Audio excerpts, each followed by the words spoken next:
Hard work is a trap. Effort does not equal output. The world taught you to trade time for money. The elite learned to multiply time itself. They understood something early. Labor is linear. Leverage is exponential. One man, 1 hour, one result. That is survival thinking, not sovereign thinking. The powerful do not ask, how hard can I work? They ask, how many times can this work for me? This is leverage. Not hustle, not grind, not exhaustion. Forced multiplication. The elite don't build wealth with effort. They build it with systems, with asymmetry, with control. Because in the real world, effort is cheap. Results are rare. And ownership is everything. There are 4 forms of leverage that shape empires: capital, people, code, media. Capital is stored time. It is energy that moves without you. When capital works, you don't. Money becomes a machine. Assets replace hours. Returns compound while you sleep. Not because you worked harder, but because you positioned better. The elite don't chase income. They engineer cash flow. They don't ask how to earn more. They ask how to deploy more. Because capital is not wealth.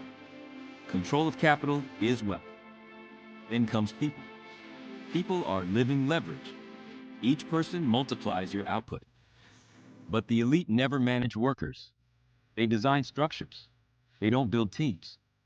They build hierarchies of competence. They don't scale effort. They scale decision-making. Leadership is not presence. It is architecture. You don't do the task. You own the result.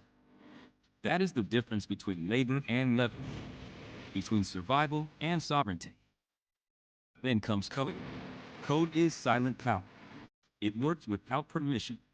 It works without fatigue. It works without negotiation. One system, infinite execution. Software does not sleep. Algorithms do not tire. Automation does not complain. Code is the ultimate force multiplier because it scales without friction. One creation, global reach, one system, infinite users. The elite understand this. They don't build tools. They build platforms. They don't create products. They create infrastructure. Then comes media. Media is perception leverage. Attention is currency. Narrative is power. Influence is control. When you control attention, you control behavior.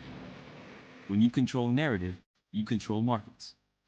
Media turns ideas into influence, belief into movements, visibility into dominance. The elite don't chase followers. They shape identity. They don't seek virality. They build authority. They don't rent attention. They own distribution. Capital moves money. People move execution.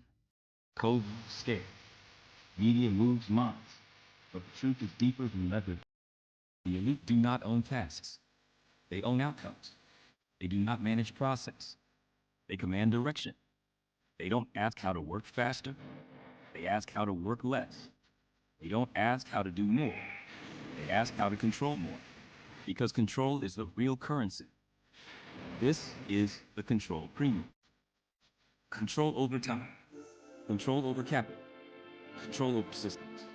Control over distribution. Control over narrative. Control over leverage. This is why effort-based success collapses. And leverage-based power compounds. Hard workers burn out. Leverage builders ascend. Workers chase income. Owners build empires. The elite do not live inside urgency. They live inside structure. They don't react. Position. They don't compete. They dominate asymmetrically. They don't grow fast. They grow inevitable. Because leverage creates inevitability. This is sovereign thinking. This is strategic power. This is asymmetric return logic. And this is why the future does not belong to the hardest workers. It belongs to the best architects. Not builders of effort, builders of systems. Not grinders of hours, designers of leverage. Not slaves to motion, masters of direction. In the end, leverage is not about money. It is about control. Control over time. Control over scale. control over outcomes. And those who control leverage do not just build wealth, they build empires. This is the control cream.